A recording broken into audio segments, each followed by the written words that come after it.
Hello everyone, I am Amit Maru and today we are going to discuss about Hoffman coding part 2. This is our second part of Hoffman coding. The first part of Hoffman coding, that is a prerequisite of Hoffman coding, that we discussed in our previous video. So I am requesting all to watch our previous video first and then watch today's video so that you can easily understand each and every concept of Hoffman coding. Hoffman coding is one of the very interesting algorithm. So try to understand all the concept, and before that you must watch our previous video, that is a prerequisite of Hoffman coding.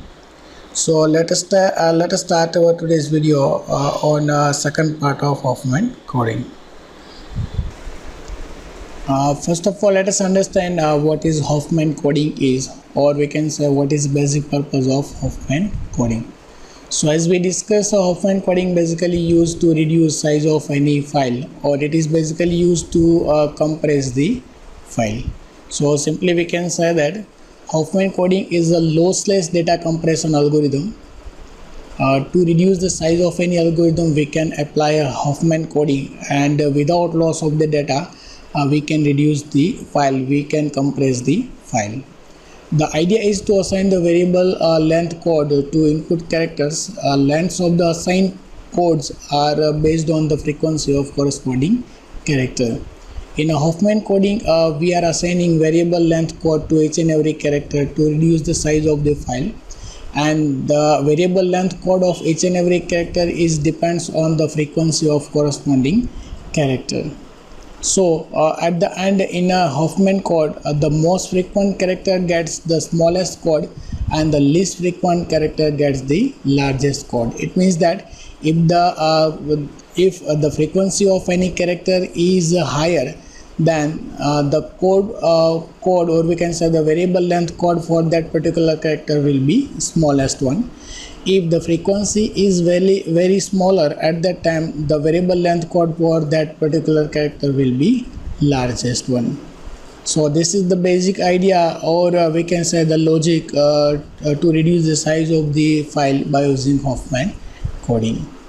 So we already discussed in our previous video about the prefix code problem, and because of this problem we have a ambiguity at the time of finding the character, or at the time of decompression of the file. So Hoffman coding is giving surety that there will not be prefix code problem, so that there will not be any ambiguity at the time of decompression of the file, and we can get our original file as it is. This is the basic purpose of the Hoffman coding. Now there are mainly two major parts in our Hoffman coding. The first one, that is build a Hoffman tree from the input character, and second one is traverse the Hoffman tree and assign code to character. So to build the Hoffman tree from the input character, we have a certain steps. We have to follow certain steps so that we can get Hoffman tree. So let us discuss how we can build a Hoffman tree from the input character. So in this algorithm, we have to pass a set of character as an input along with their frequency of occurrence, and your algorithm will give output is Hoffman tree. So we have a certain steps. The step number 1, that is write all the character in ascending order based on their frequency. So we have a set of character initially, and along with the frequency. So based on the frequency, we have to arrange all the character into ascending order. Step number 2 says that extract two nodes with a minimum frequency. We have to identify the two character which has a minimum frequency, extract from the table. Third step, create a new internal node with the frequency equal to the sum of the two nodes frequency. Once we extract two node with a minimum frequency, then based on that we have to generate a third internal node, and this internal node has a frequency that is sum of these two minimum frequency. Make the first extracted node as its left child, and the other extracted node as its right child, and add this node to the table as per the ascending order. Then the last step is Repeat step number 2 and step number 3 until the table contains only one node. The remaining node is the root node and the tree is complete. Now let us take one example so that you can easily understand each and every steps. Suppose initially we have a set of character along with the frequency.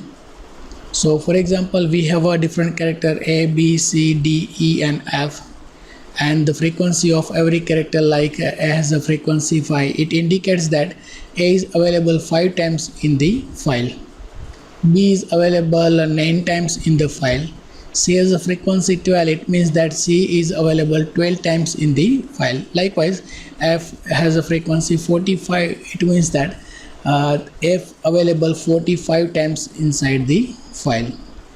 So we have a set of character along with the frequency of each and every character. So as per the step number 1, we have to arrange all the characters in ascending order based on their frequency. So once we check a frequency of all the character, then this set of character is already in ascending order. So no need to convert into ascending order. If it is not in ascending order, then the step number 1 is we have to convert, we have to write all the characters into ascending order based on the frequency.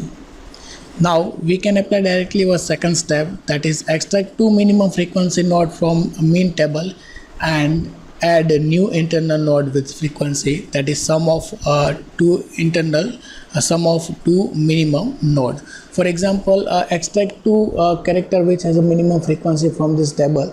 So A has a minimum frequency, that is 5, and B has a minimum frequency, that is 9.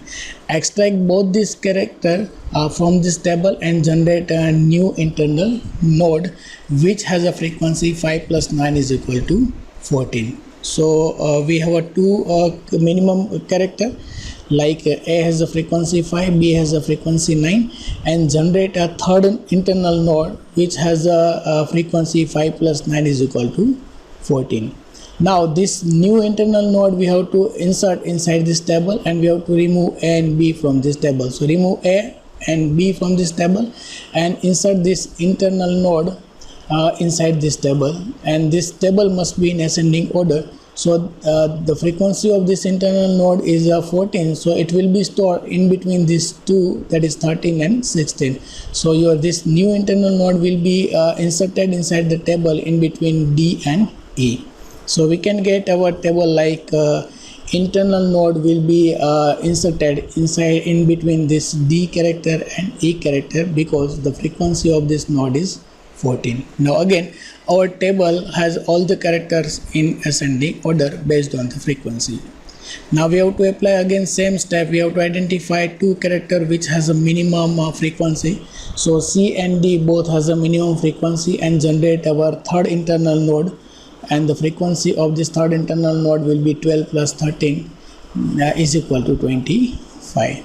So our minimum frequency character, that is C 12 and D has 13, and generate our internal node which has a frequency 12 plus 13 is equal to 25.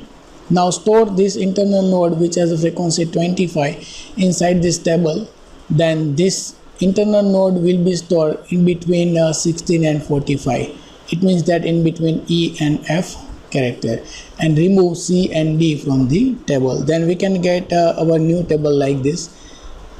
Your internal node will be inserted in between this E and F character because the frequency is 25. Now this is our new table. Already all the characters are in ascending order. Again apply same steps. Identify two character which has a minimum frequency. So our internal node has a 14 and E has a frequency 16, right? And generate our third internal node which has a frequency 14 plus 16 is equal to 30. So a new internal node has a frequency 30. Store this new internal node inside this table and remove internal node which has a frequency 14 and internal node E which has a frequency 16. Then store our internal node which has a frequency 30. So this 30 internal node will be stored in between these two nodes, that is in between 25 and 45. So we can get our next table like internal node 25 internal node 30 and F character which has a frequency 45. Now find out two character which has a minimum frequency. So our first internal node has a 25, second has a 30, and generate our third internal node which has a frequency 25 plus 30, that is 55. So we can get our new internal node which is 55.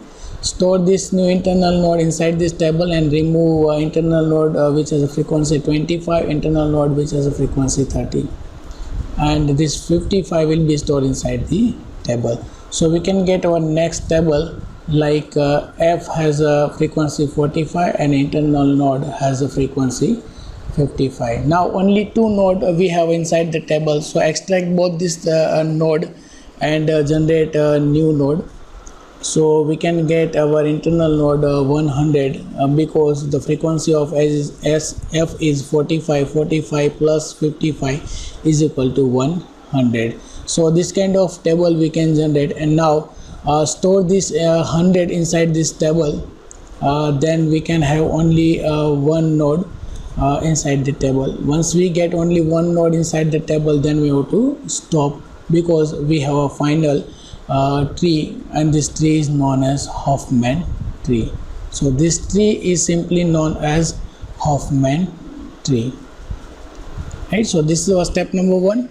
Identify the Hoffman tree or generate a Hoffman tree from the input characters. So we have generated Hoffman tree from the input characters. Now step number 2, that is we have to print code from Hoffman tree.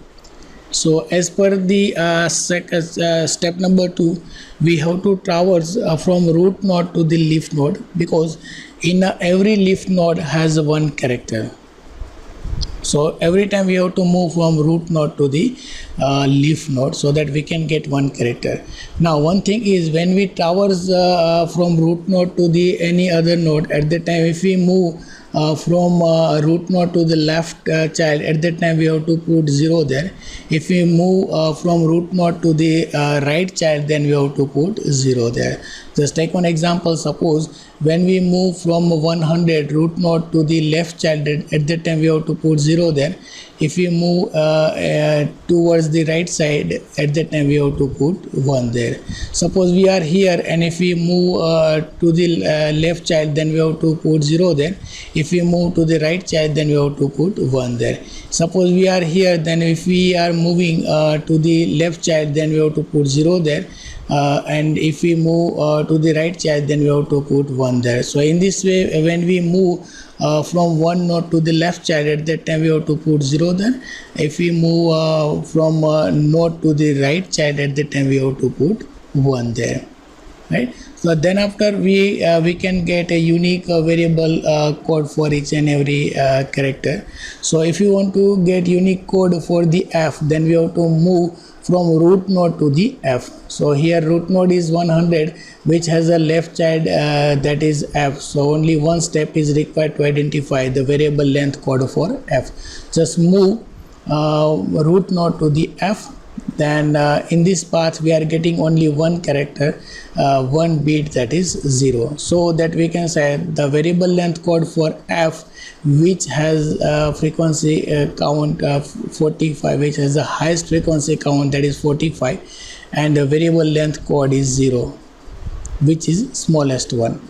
Now if you want to get variable length code for the C, at that time again we have to move from root node to the C leaf node. So move from root node to the C node, then we can get 1 0 0. So the variable length code for C is 1 0 0.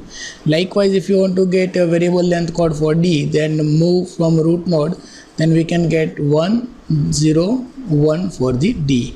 Likewise, we can get variable length code for A, that is a 1 1 0 0. Then 1 1 0 1 for B character, 1 1 1 for the E character. So in this way we can get a variable length code for each and every character. As we discussed, once we get a variable length code for each and every character by using this Hoffman tree, then Hoffman is giving surety that there will not be any ambiguity, there will not be any prefix code problem. So at the time of decompression we can get our original file as it is. So this is all about how to find the variable length code by using Hoffman tree. This is another example for a Hoffman code. So find out solution of this example, find out unique variable length code of this all the character like A, B, C, and you can send a result or we can say the solution in our comment box. So this is all about Hoffman coding by using greedy algorithm. So thank you for watching this video. Thank you very much.